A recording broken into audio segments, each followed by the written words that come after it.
So, Michael, thanks for joining me today on the Lived Experience. And first of all, thank you very much for reaching out. I asked for some guests, and you were kind enough to put yourself forward, and now here you are. So I really do appreciate it. Now, Michael, before me doing an intro for you, I'm sure you can introduce your story a lot better than what I can. So maybe you want to talk about what prompted you to come forward and share your story and tell us a little bit about yourself. Yeah, for sure. So first of all, thanks for having me on here. I saw it on LinkedIn. I thought, the more that people can speak about this kind of stuff, the better off it's going to be. Whether someone listening, takes anything away from this, I think the more that we can talk about these topics, the better off we are going to be, and the more stigma we can remove when it comes to mental health problems. But for me, I'm super passionate about this topic because I have lived with a mental health problem in the past, and I probably still live with it. I've just got better coping strategies to maintain positive mental health. But for me, growing up in the country, a small town called Benalla in northeast Victoria, didn't really know where to turn to, what I was going through, who to talk to, and all those kinds of things. Even though I was really fortunate, I had an amazing network around me. My parents are two of my best friends. My brother's my best friend, and I knew that I had amazing mates around me, but I still didn't really feel comfortable to actually open up and talk about that kind of stuff. And from the outside looking in, it probably looked like I had it all going on. I was a school captain in year 12. I was singing and playing drums in a band with my mates at school. I was one of the captains of the footy team. So everyone thought, got everything together. He's smiling, he's happy. But deep down from probably the age of 16, I realised that things probably weren't 100%. But like I said before, I didn't know who to turn to or where to go. And I sacrificed 5 years of my life not knowing what I was living with. And it wasn't until the age of 21 that I actually had the courage to talk to my parents and a local GP about what I'd been experiencing and how I was feeling and all the thoughts that I had. And, from that moment, it was good to, I guess, get a diagnosis and work through some of those things that I'd been living with for so long and not knowing. But I was put on medication, which, once again, being in a small town, I was a little bit nervous and apprehensive about being on medication because I didn't know what people would think of me or the judgment that I would get for taking pills for, my mental health problem. But I knew that I wanted to do something like that to try and level out what I was going through and how I was feeling. And for me, I started to chip away at things, got back on top, but it was certain triggers that I look back on now that were probably the biggest impacts for my mental health problem. So my depression took a huge downward spiral when I lost my auntie and cousin in the Black Saturday bushfires in 2009. And, if there's only one thing that people take away from this conversation is don't take those moments for granted with your loved ones, because you never actually know when that last opportunity might be that you get to talk to them or see them face to face. And that led me to drinking 5 nights a week until 3 a.m. And a lot of people didn't know that. I was covering that up from a lot of people. But looking back at photos now, it was probably very easy to tell that I wasn't living a very good lifestyle because I was around 130 kilos. And for me, those nights drinking, eating poor foods wasn't really good for me mentally and physically. And it eventually led to me having severe suicidal thoughts on a daily basis. And, it almost led to me taking my life. I had a tree lined up at 212 kilometres an hour just because I was sick of the person that I was and what I was going through and what I was experiencing. And the only thing that stopped me going through with that action was, one, the brakes. Thank God they worked on the night. But also the thought of my family, the thought of my friends, the sporting teammates, a small community. Whether they knew me or not, it would impact them in some way because they might have known my parents or my brother or whoever it might have been. And, that took a lot of, I guess, working through after that, but it was the wake-up call that I really needed. I cut out alcohol out of my diet, started eating healthier, joined up Weight Watchers with my mum, which was an experience and a half.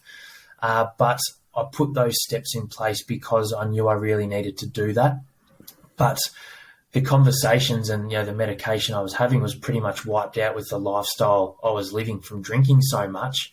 But for me, that wake-up call of almost going through with that action was what I really needed, and started going back to the GP I saw a psychologist once or twice, which wasn't really for me. And that's nothing against there's health professionals, but once I actually started talking, I realised that my parents and my mates around me, people that I could trust and felt comfortable with, were the ones that really needed to.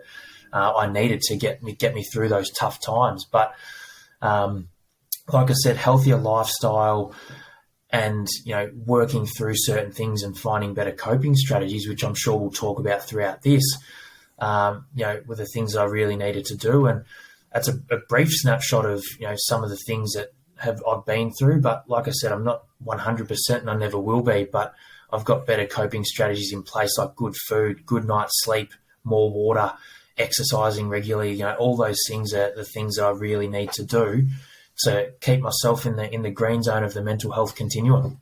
There's a lot to unpack there, Michael, and thanks for sharing that. And your story, when you say the stuff about the car, I just think Tyson Fury, because I know Tyson Fury came out and said a story. It was a similar thing when he was driving. He had all those thoughts about that, and that sort of stopped him and pulled him aside. But you make some really good points, especially about the holistic nature of your health in regards to the alcohol and the food and stuff. And I think, especially with mental health awareness now, people think, you just call a hotline or go to the GP and go to the psychologist and get some drugs and you'll be sorted. Whereas, as you said, the drinking and the food, and I think the alcohol is a really big problem. I'm from a country town as well, and there's a lot of drinking as well goes on. And if you've got those issues and you're just drinking flat out on the weekend, binge drinking or whatever, it can really exacerbate them. But it's really good that you had that foresight to go over those other things as well in regards to your mental health. So maybe you want to talk a bit more about those important factors in regards to your healthy lifestyle, or how you had that foresight to come about that, because that's really important. Yeah, and the one thing that always sticks out to me is, Gus Worland always says mental fitness, which is so true. If you go to the gym to get bigger biceps or whatever it might be, it's not like you're just going to go to the gym once and you're going to have massive biceps. Like, it's something that we've got to continuously work on. And I've come to realise that since I started opening up and sharing certain things, that it's an ongoing thing. And I can still find now that if I miss a day at the gym because I'm travelling for work, or, if I eat a burger for dinner because I can't be bothered cooking, it actually impacts me. And I'm sure it's probably the same for everyone, but because I guess I've been in a position where I've got to realise, like, I've got to work out what things actually work for me. I notice a massive difference when I'm not doing those things. But I think for me, the one thing that I've really realised is, I haven't had a drop of alcohol for almost 3 years. It's coming up 3 years now. After I stopped drinking the first time to lose a little bit of weight and get back on top of everything, there's a few times that go to weddings or you have a mate's birthday that I have a few drinks, and sometimes if I'd been off it for 3 months, I probably made up for lost time in the one night when I hadn't had a drink. But I realised that it was a trigger for me, and I thought, if I can eliminate that, why would I try and put myself in a position where I feel really anxious the next morning, or I feel really hungover, or see myself as that really overweight person again? I thought, why do that? But for me, I think sleep is probably the most important thing. If you can have a good sleep routine, we're meant to have 8 hours a night, but I'm sure we don't all get that. But if we have our own sleep routine and we can stick to that as good as possible, that's going to make us make better decisions that next day. So get a good night's sleep. The next day, for me, is exercise and, good foods. If I can keep those three things in check, I know I'm going to stay as close to 100% as possible. But like I said before, I can feel those things slip backwards a little bit if I'm not, really looking after those three key things. And you said before as well, psychologist wasn't for you. So maybe you want to elaborate on why they weren't for you. I think for me, I just didn't find the right person. I didn't find the person I connected with the most. And, one thing that I always say in like the mental health first aid training that I do, and, wellbeing presentations and stuff like that is, if you have a bad experience with a doctor, or you have a bad experience with a psychologist or psychiatrist, there's another 1,000 out there. But I guess around the time when I didn't have that connection, I think the thing for me was I'd realised that I needed that help, and I needed to talk more about what I was going through. And I started talking more to the people around me, like my parents, my brother, and my best mates. And for me, that really helped with, I guess, the other three things I've just mentioned, but also, looking after my, I guess, medication and taking that regularly those things there were, really helpful for me. And, that's nothing against, the psychologists that I saw, but if I ever need medication again, if I feel like I need to see a health professional, I would be 100% open to actually going and having a chat to them. I think that's a good point, because psychologists aren't for everyone. And as you said, you need to, if you don't connect with the first one, a lot of people just rubbish it and go, that didn't work for me, and they rubbish it and they won't go back again. And it's on them to really sort themselves out. But I think that's great that you sort of said that it wasn't for you, but you used those other people around you who you thought you just needed to talk to, and that sort of helps you and stay on track with the medication. I think that also, I was going to say, and I think that also kind of almost buys into the stigma too. If I've had a bad experience and I go out and go, oh, Joel, don't worry about seeing a psychologist, they're terrible, waste of time, waste of space. That kind of almost leaves that other person that might think that they've got something going on, oh, who do I turn to then? If they're the health professional that's meant to help me out or support me, who do I go to? So, if it doesn't work for somebody else, I think that key message for me is, it wasn't for me, but everyone's different. Every psychologist or every health professional is different. Just go out and try and find that one that is right for you. Yeah, no, it's a great point. And I think, that's an important point to keep trying if you don't get the right person on the first go, is to keep trying if that's what you need. But what about alcohol? Because I want to touch back, because I think alcohol, in regards to mental health and mental wellness, is something that's not, it's spoken about a little bit, but it's not spoken about probably more than enough. And obviously being in Australia, drinking is a big thing for our culture. And there'd be a lot of blokes and girls who would have depression or something like that, but they'd be flat out binge drinking on the weekend, whether it be get over life, like a trauma or something, drugs and alcohol and stuff like that. So maybe you can talk from your experience in regards to alcohol and drugs and how you see that tying into all this. Yeah, the hardest part is, I guess, it ties back into, for me personally, the stigma side of things, because, especially for you and I, if we're growing up in a small town, we don't want people to know what we're going through, or if we're involved with a sporting club, we don't want to be the one that's kind of the outsider because we're not drinking or trying to fit in with everybody else. But the thing that I've seen, you work with so many different people, or you talk to different people about my own experiences and stuff like that. For me, I was doing it to just escape what I was going through, because I didn't feel comfortable to share what I was feeling or what I was experiencing with my emotions, thoughts and behaviours and that kind of thing. And I just thought that it was easier to drink to, one, escape, but also fit in with everybody around me. And I eventually realised that, looking back, I guess internally, I was always a people pleaser. So if people said, oh, do you want to go out and have a massive night tonight? I'd say yes straight away, because I didn't want to let them down, but also I kind of didn't want to be not invited the next time. But I can, I see certain things, and I work with over 260 universities and colleges, across Australia and New Zealand with my full-time work. And you kind of see a lot of the time it's the first year students, they want to fit in, or, it's the second or third year students that are stressed or anxious because they've got an exam or an assignment coming up that they've got to get done. They're drinking to try and escape that feeling that they're going through. And I think once I realised that I'm here to pretty much please myself, as selfish as that sounds without trying to be selfish, you've got to make sure that you're doing everything that's right for you. And if you realise that alcohol or drugs or whatever it might be that you're doing isn't actually having a positive effect on your life, why are we doing that to try and, please others? And I also realised that there's no shame in actually talking about what I was going through. And once I actually started opening up and sharing how I was feeling, I realised that I probably didn't need alcohol as much, and I started to, cut that back and, look after myself in those ways I was talking about before. But, the one thing that frustrates me, I think, the most with our alcohol culture in Australia is if you go to someone's house for a barbecue, or, the AFL grand final on this weekend, it's, we always ask the question of, why aren't you drinking? But how often do we hear someone say, oh, why are you drinking? It never happens that way. So I think if there's more people that aren't drinking as much or not drinking at all, we can try and change that culture and, I guess, remove the stigma to people that are living with mental health problems, but also people that choose not to drink as well. I love that point. And I think for Australians, as you said, I won't go into specific for you, but a lot of people will have that trauma or that PTSD as well, and they just have to have that coping mechanism, which is the grog.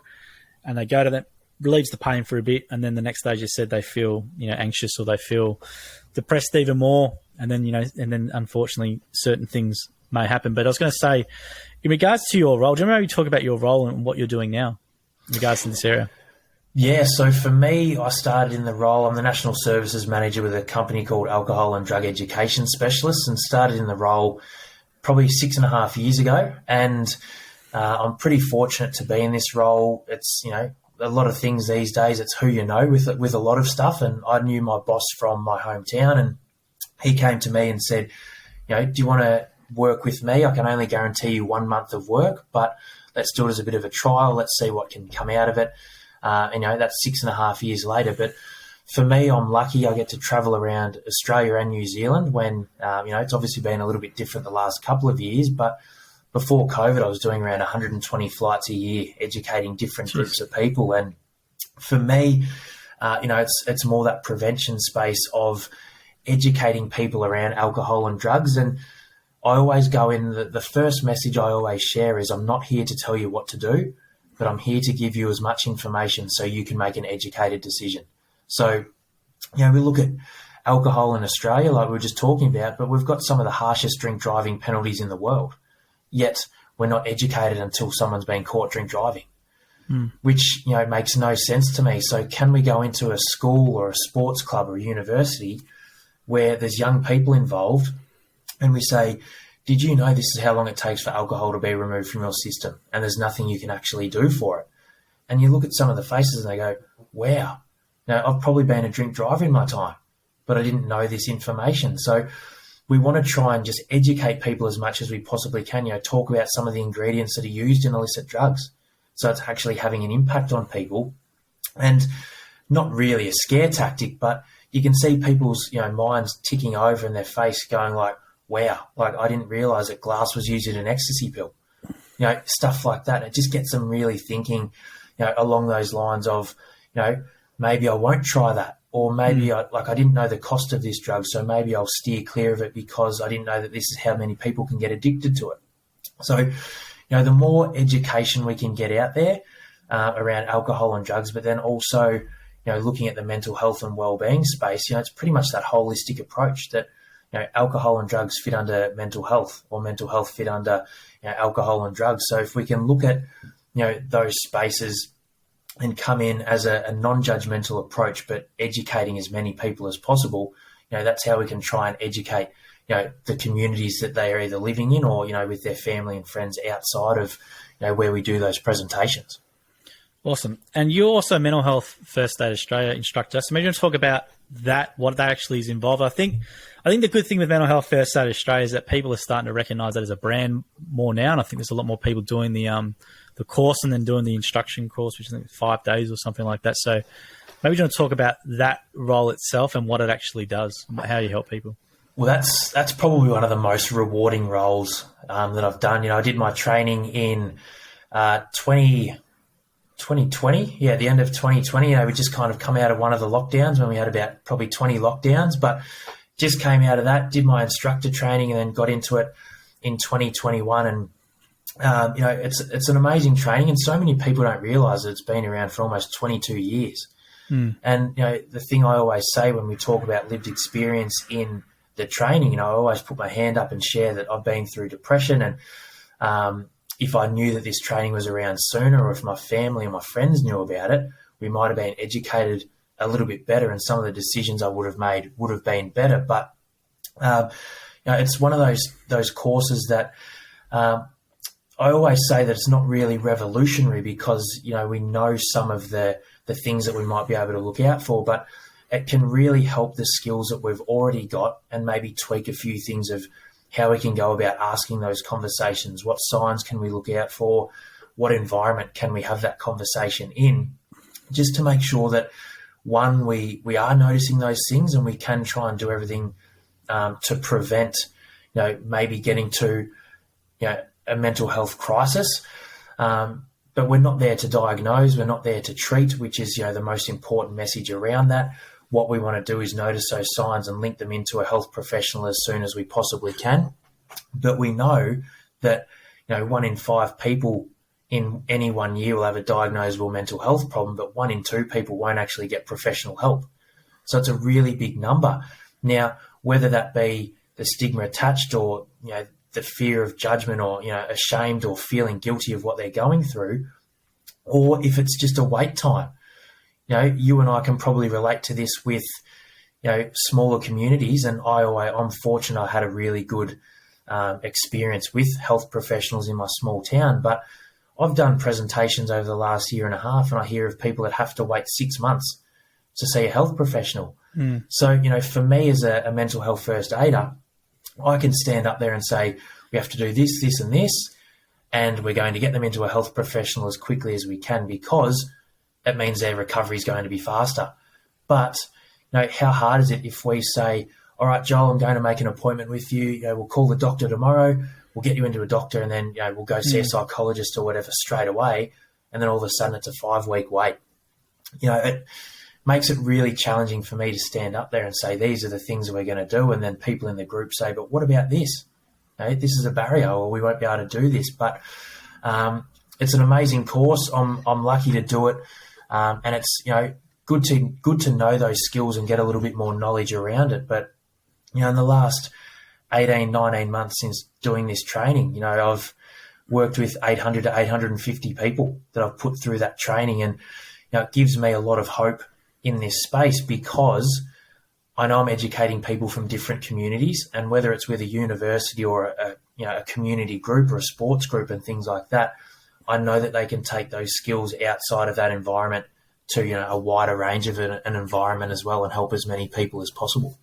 Now, what are your thoughts about workplaces? Because I think workplaces now like to signal they do a lot for mental health, and they say we're donating to Beyond Blue or whatever, but the reality on the inside of the workplace is really different. A good example was recently that, unfortunately, that lady who worked for KPMG who chose to end her life by jumping off the building. Now, it's very hard to hear that, and sorry for anyone who says that, but but they'll be promoting, we do all this stuff for mental health and have all the images and stuff. Yet the internal working of the company's probably not conducive to that sort of stuff. So what's your opinion from going into so many of these environments or knowing people from these environments around what's projected on the outside of the business to what actually happens in businesses? What's your sort of sense around that?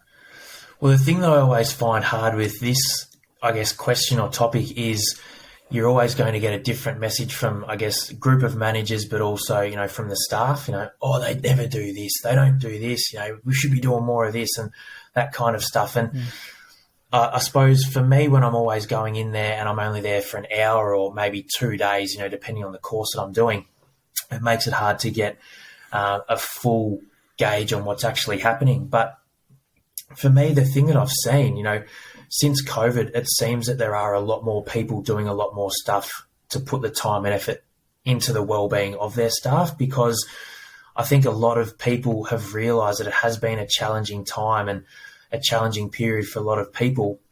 So, to see the buy-in from different organisations and universities with their students for the well-being of their staff or, just their smaller community has been amazing. And I think I've seen more of a positive shift from the negative that we've had over the last 3 years, because they've kind of noticed that they are struggling a little bit more. And I'm not the one going in and saying, look, I've got all the answers, but I can share part of my lived experience, but then also, the evidence-based side of things as well from the mental health first aid that can give people some tips and tricks on, what they can do to look after themselves. But it's always hard for me to gauge that, what they're actually doing on the inside to the outside. But, a lot of organisations I work with have got an amazing EAP in place so that, the employees can actually access that. They might be able to get 6 to 10 free visits, whether it be with a nutritionist, mental health professional, all of those things. So I think whether it's, mental health in an organisation or overtime in an organisation or, things with it, like outside an organisation, I think we can always get better at everything that we do. I reckon, for me, I'm always striving to be better at something that I might have done yesterday or the day before and things like that. And I think I've noticed that with a lot of organisations these days that they are trying to get better. There's always going to be things that they might be able to tweak, but for them to, put the time, effort and money into their staff is amazing. And The one example I always use is I've worked with Visi a lot over the last probably 4 or 5 years with a lot of their staff. So we go in and do a lot of their Stop for Safety Day trainings, and to see what they've been able to do for their staff. They stop, like on their Stop for Safety Days, they stop all of their machines to put that, energy 100% into their staff. And they were saying from stopping one of their machines for an hour, that can cost them around 15 grand by stopping one of those machines. So to see a company like that has so many employees and, I guess maybe losing 70 to 80 grand an hour kind of thing with the machines they're stopping, that really gives me a lot of hope for, if Visi's doing that, how many other organisations out there are doing, similar or the same. That's good to hear. What's something like, well, let's say a business, what do you think from your experience is the most effective things they could do? Like you said, mentioned about EAP and stuff. What's something actual that's realistic for businesses that they want to do something more to help in this space that they could actually do for their staff? I think the one main thing that they can probably do is just listen to the staff as much as possible. Whether it's, maybe an idea that might be well and truly out there or, a reasonable idea. I think the most important thing would be just, take as much of it on board as possible. And I know they're not going to be able to make all the changes or do everything that that staff member wants. But I think, the more that they can listen to the staff with what might be going on, but like behind the four walls that we can't really see, I think that can really, it can change, the culture of the organisation. If there are issues or if some of the employees might be feeling a little bit disgruntled with what might be happening, if they're being listened to and, they're putting things in place to try and help the staff as much as possible, it's one of the best things that they can do. But, I always go back to the small town mentality kind of thing. Growing up in the small town, it's probably the same with a lot of organisations out there. Damned if you do, damned if you don't.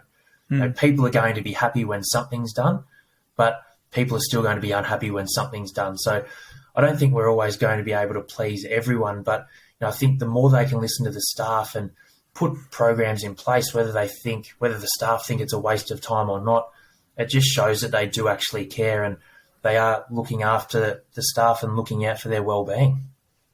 Now let's talk about depression. So is it clinical depression or what's your diagnosis?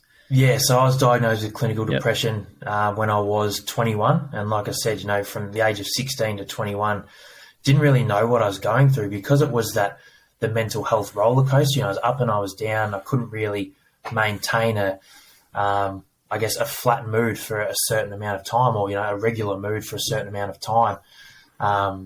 That's when I decided that it was about time that I actually put some steps in place to try and get back on top of everything. And that's when I went to the doctor, which really, really helped me, and like I said before, I was fortunate about, lucky with my experience that I had, because I know that so many people don't have a good experience, but I'm a lot better now, but, there's still days or weeks where I feel, flat or I'm up and down, but I've got those better coping strategies in place to look after myself.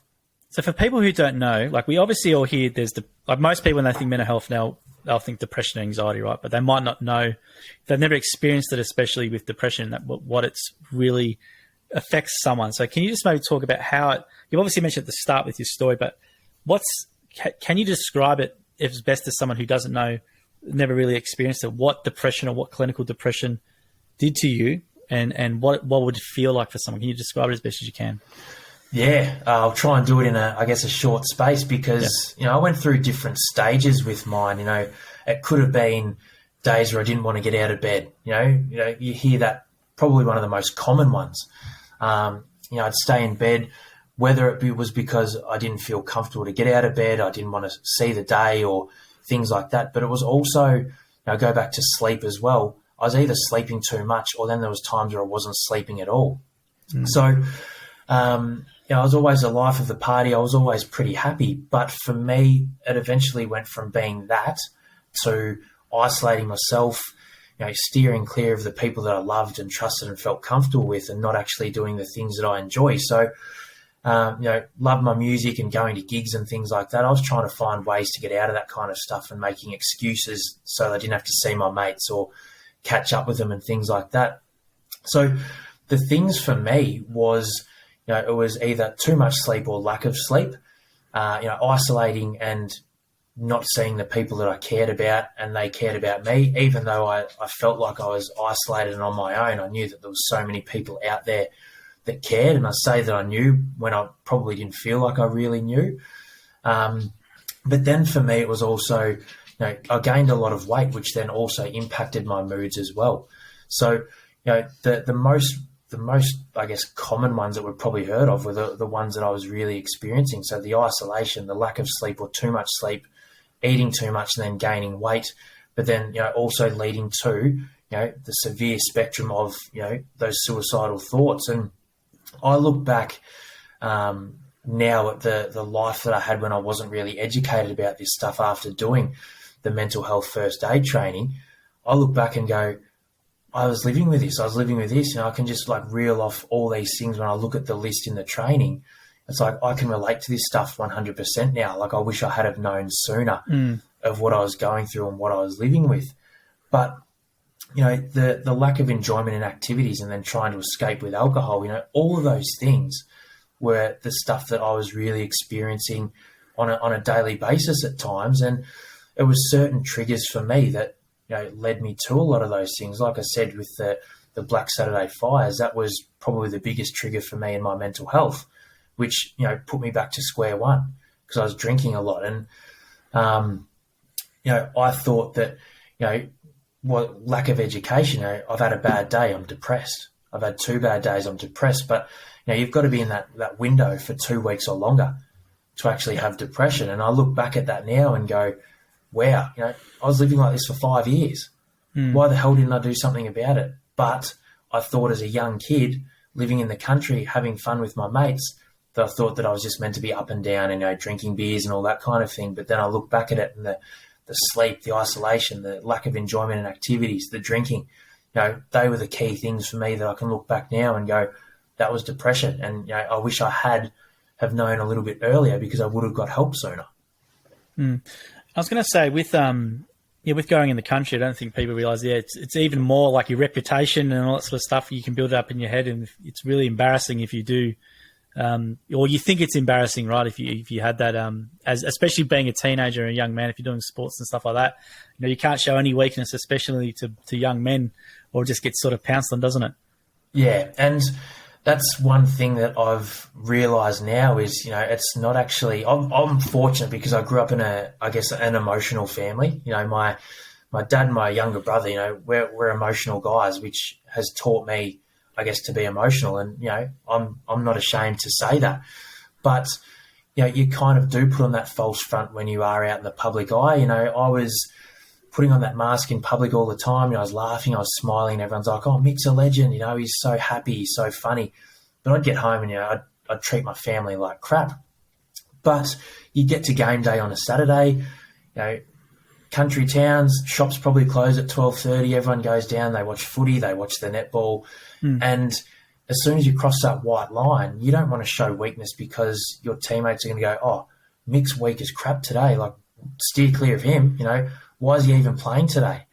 But we put on this false front when we don't even have to. I think the sooner we, learn more about ourselves and learn more about our emotions and normalising these topics, it can be actually okay to go up to the coach and go, "Look, I'm actually feeling a bit off today, or, this week, I'm unsure why, but I just wanted to let you know."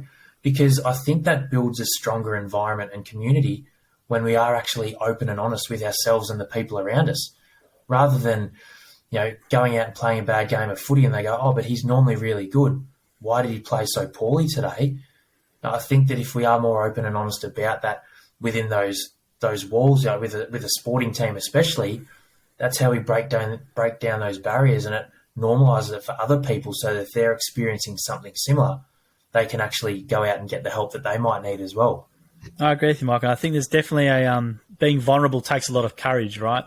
I think it's something that needs to be encouraged more in young men because, as you said, if you were vulnerable to someone or your family and your friends, obviously you got treated with a lot of respect and, you got all the help. You just had to ask for it, right? Or you're being vulnerable with them. I think a lot of people don't realise that if you are vulnerable with other people, it's very rare that someone's going to throw it in your face or call you weak or anything. I think it's extremely rare. So having that strength or that courage to be vulnerable as you were, you would have been treated with a lot of love and respect back, and it would have made you feel really good and be able to sort of recover and get yourself out of the rut you need to do.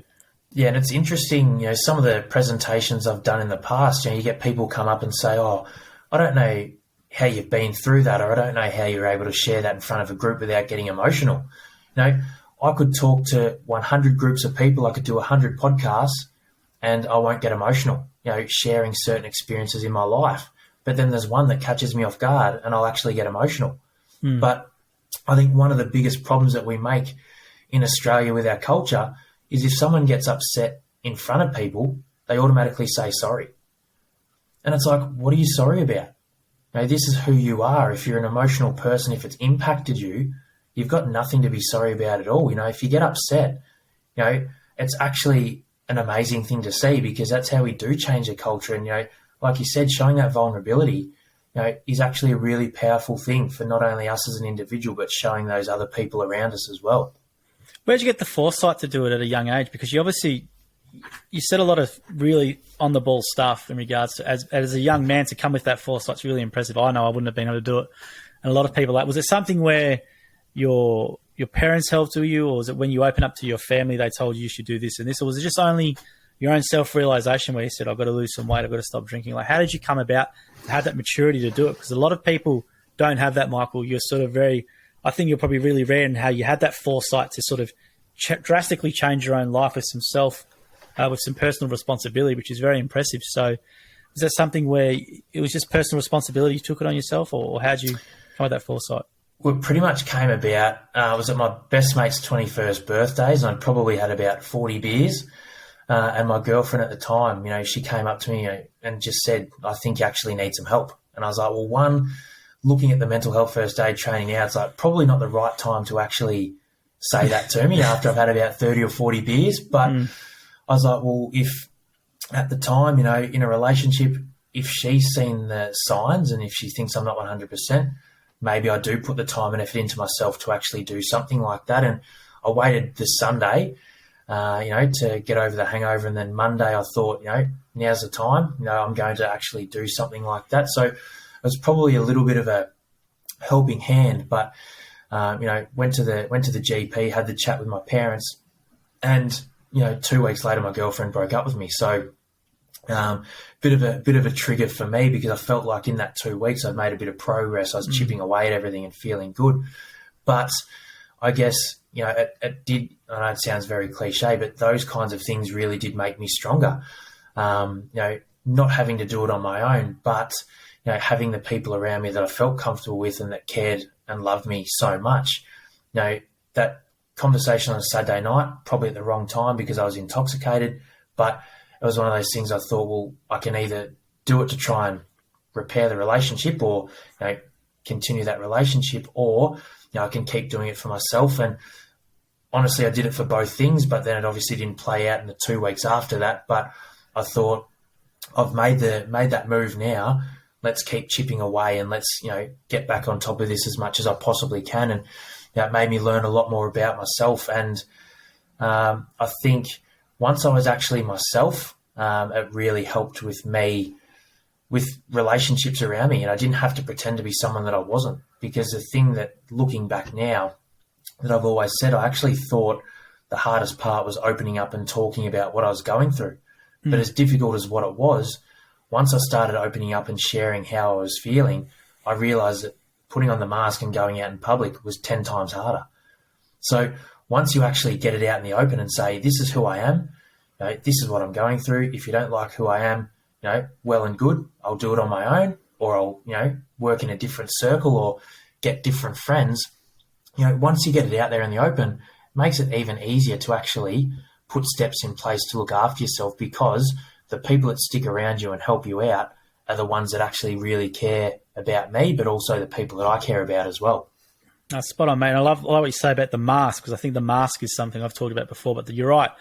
Everyone has a mask, right? When you present yourself to certain people, like you're presenting yourself to me, I'm presenting myself to you, everyone has a mask of some sort of form, right? But as you said, when you can get that real freedom and liberation, when you let it down, and as you said, just let it all out, be vulnerable to whoever, and the ones who stick around are obviously there for you, and the ones who aren't, well, they weren't there for you in the first place. But I think you're right. How can you advise them people to bring that mask down? Because there's a lot of fronts. You would know from what you've been saying is there's a lot. Everyone puts on a front in some regards to not showing any weakness or vulnerability.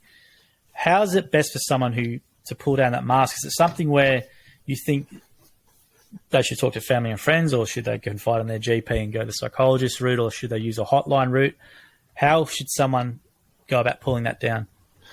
I think it goes back to, the person that you are feeling the most comfortable with and who you trust the most. And I think also finding out the method of how you want that support too. If you are ready to, let down that mask and I guess be vulnerable with someone. So, whether it be a GP, hotline or things like that, the one thing that I've always asked someone is, how would you like that support? So whether it be they feel comfortable with someone face-to-face, whether they want to do it over a Zoom session, whether it's a text, phone call, whatever it might be, I always find out, what way they actually want that support, but also just who they feel comfortable with. So it might be that it's their mum or dad.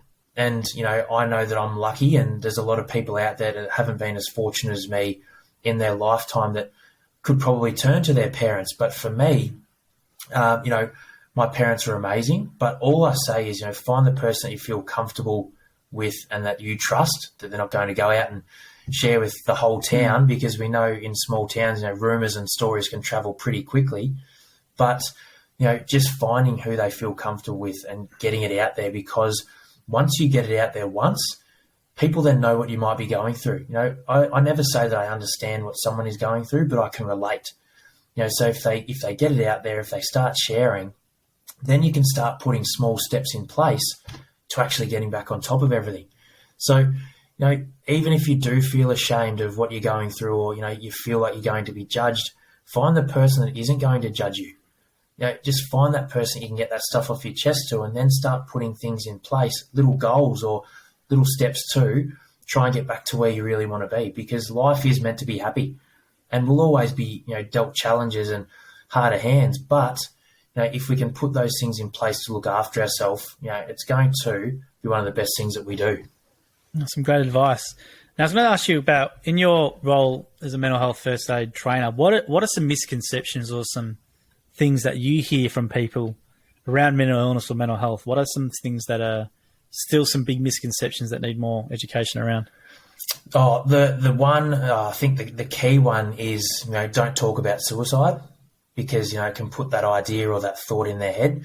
If we actually talk about suicide and we ask that question directly to the person that we care about, it can actually put a little bit of confidence in them, because we are showing that we care and we want to help them out as much as we possibly can. So, if anyone here listening, thinks about, if you can't ask a suicidal question, or, can't ask if they are suicidal, just ask it, because you're better off to ask a question like that, no matter how hard it might be.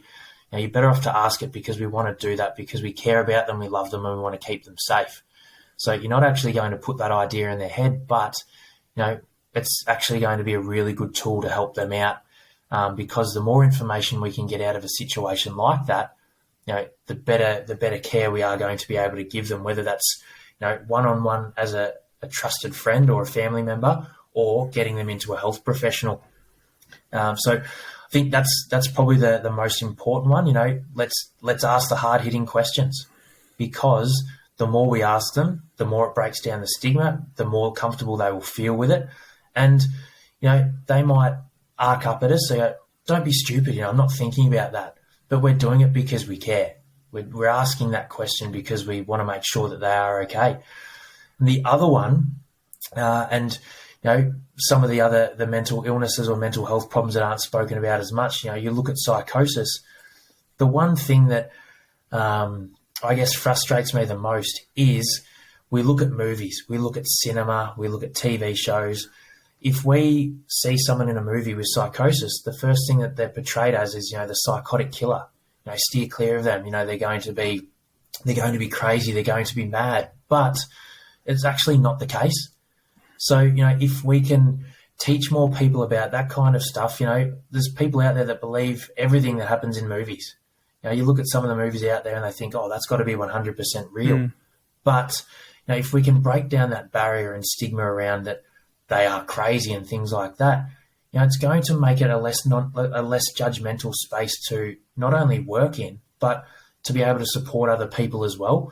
So a lot of the time, they're going to be more frightened of what's actually going on in their own life for them to be crazy, or lash out at other people around them. So, let's support the person for who they are and what they're going through, and let's not judge, because if we do go in with that judgmental approach, we're not going to be able to support them as much as we possibly can. Now, what's your thoughts on the so obviously mental health? Everyone knows about mental health now in some regard, but in regards to everyone's understanding is different. But what needs to happen now? Because there's a lot of awareness going on surface level around depression and anxiety. So there's heaps of awareness there's heaps of organisations and movements and push-ups and all this sort of stuff, which is great because it's just creating conversations and it does help people. What needs to happen next, in your opinion, from someone who works in this area? Yeah, it's a tough question. And if I had the magic wand, it would probably be more professionals in the space that could, I guess, eliminate those wait times, because depending on the location you're in, it could be a really long wait time to actually see a health professional, which might be able to help you out. But I think, for me, if we could get more health professionals in the space, and it is a really challenging space to be in, and I'm not in the the hospital setting or a clinic setting, but if we could get more people in the space that either wanted to help others in that, I guess, the clinical capacity, that's going to be massive, because then it does eliminate the barriers of a wait time. But I guess we talk about the awareness and things like that, but maybe even more awareness around some of the less spoken about mental health problems, which I think could be really beneficial as well, because we always, like you said, we always hear about depression and anxiety, which is awesome because it's breaking down the stigma around that. But for me, even in the space, you're not hearing as much on the socials or out there and in the media and things like that around bipolar, psychosis, all of those other, I guess, less spoken about ones, because I don't know if it's because it's not as glamorous, if that's the right word to use. I don't know if that makes sense, but there's not as much discussion around those things. But I think if we could get more health professionals to remove those wait times and then speak more about the less spoken about mental health problems, I think that could really break down the stigma even more, and it might make people realise that there might be something not 100% right with them going on, that they can actually have the courage to go out and see one of those health professionals. Well, even diagnosis, because a lot of people who so people with bipolar, for example, are 17 times more likely to commit suicide than someone who's doesn't have bipolar, right? So far more risk, but they're around 20% of people who commit suicide who have bipolar don't actually get diagnosed with bipolar, they're actually undiagnosed. So people actually not getting diagnosed correctly is a big issue as well. So when they see mental health awareness, they think depression and anxiety. Even the doctors who are maybe diagnosing with depression and stuff are actually incorrectly diagnosing conditions which should be bipolar 1, bipolar 2, or even schizophrenia, which has been a big issue. But I was going to say, in regards to the money itself, so obviously there's a lot of money that's getting thrown around by governments, and there's obviously various things that get allocated towards. How do you see money being effectively spent? So you've talked about extra professionals, which is great, but there's a time frame for that, because you get people through university and all that sort of stuff to become psychologists and all that sort of thing. Where else do you think the money could be spent that's being collected, because there's a heap of it, that could have a bit more of an effective, let's say, outcome for some people? Great question. And I know that there's so many mental health organisations or charities out there that are doing some amazing work, but I'd love to, I guess, see maybe more money put into more programs and things like that might actually have the positive influence, where it mightn't be a cost to someone, because I guess cost is a big barrier for a lot of people, whether they're going to get professional help or visit a charity or an organisation and things like that. But if there's more money put into different programs, and I know there's a lot of programs out there that are at no cost to someone, that could make a really big difference to the support that someone might actually get, and I guess the information that they might be able to take in. Because I think that the thing for me that I've always, I guess, questioned a little bit, or, concerned or maybe a little bit unsure of, is where is the actual money going? It's very easy to, put up a massive banner on social media and say, this is what we're doing to this day, or, this week, or this next month, or things like that.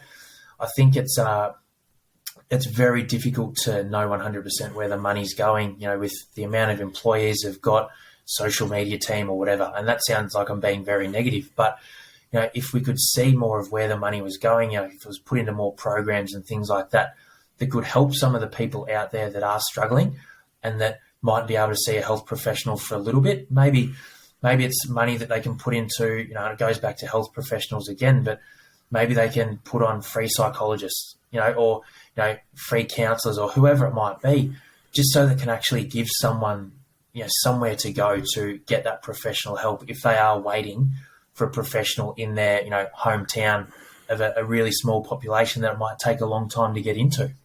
What are some organisations that you know of that people could donate to, maybe instead of let's say the big brands which team to get all the generic, let's say, funding from the public? What are some organisations that you know of that maybe, let's say, a bit smaller or something that people would put money towards? First one I always go to is Mindful Oz. They're amazing. They're based in Gippsland in Victoria. And I've done a lot of work with Matt. He's an absolute champion, does some amazing work there. And I've been doing the mental health first aid trainings for his charity, and then for the community and the broader community. But, to see what he's been able to do, especially go back to the mental health first aid, he gets the grants from the government, but what he does is he subsidises those programs so people can actually afford them a little bit more. So, he's putting those skills and the knowledge into different communities. But, he's doing some, amazing programs. He's working with a lot of primary schools to try and educate people from a younger age. So for me, the first one I always go to is Matt and Mindful. They're doing some awesome work, and I'm really fortunate to be able to work with him and work with his small team. Awesome. And let's talk about the shirt you've got on. So what's the shirt and what's your brand? Yeah, so I started Journey Apparel in 2020, just before COVID, as a bit of a side hustle to try and help as many people as I possibly could. And one word of advice for everyone out there: do not start a business or a side business just before a pandemic hits.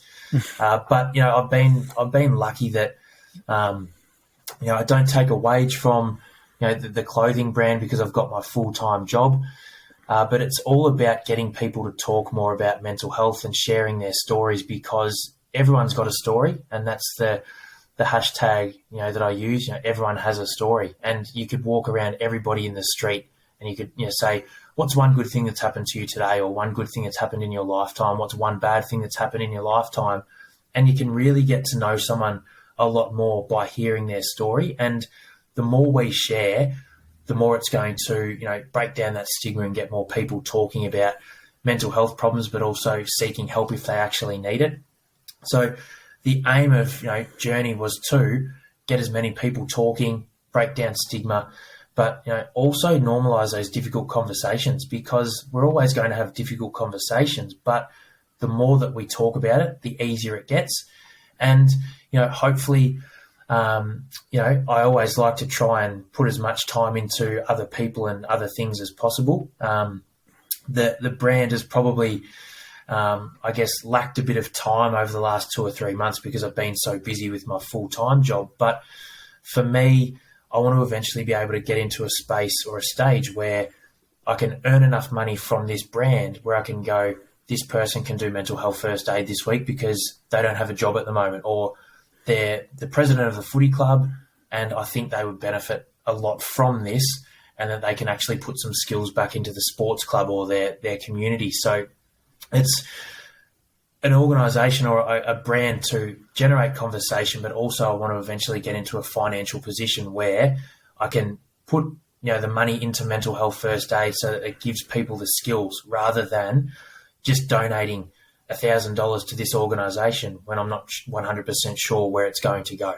So at least if I'm putting someone through mental health first aid, I know that they've come from Frankston in Melbourne, they're the president of the footy club. They've got 3 kids, they've got a wife, and then, they can actually put those skills to good use by having those conversations and trying to link someone into a health professional.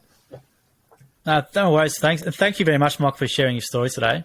I reckon we'll leave it there just because I reckon we've covered a lot. And thank you for sharing as much as what you do. And thank you for the work you do. It's really good to see someone who's an advocate who's done all the stuff that you've done. It's really, really impressive. And if we could have a few more people like you around, it would definitely make things a lot better. But thank you for your time today. Really do appreciate you. And where can people find out more about yourself? Do you have a website or links, or is there any handles or something they can check out?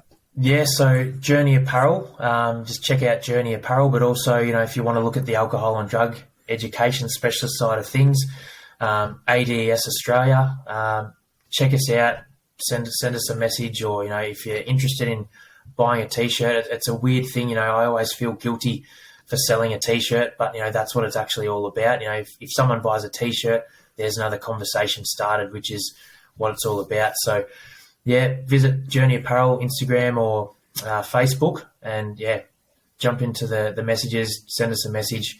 More than happy to have a chat to anyone. And the thing I always say is I'm not a professional and I'm not here to give everyone the answers. And, please don't message me if you are after answers or if you're after a diagnosis or treatment. That's not what I'm there for. But, if I can break down the stigma and break down those barriers for one person, I might be able to push them in the right direction. Oh, good, man. Well, I'll put those links in the description. And thank you very much for your time today, Michael. Really appreciate it. Thanks for having me. Good, man, Michael. Thanks for that.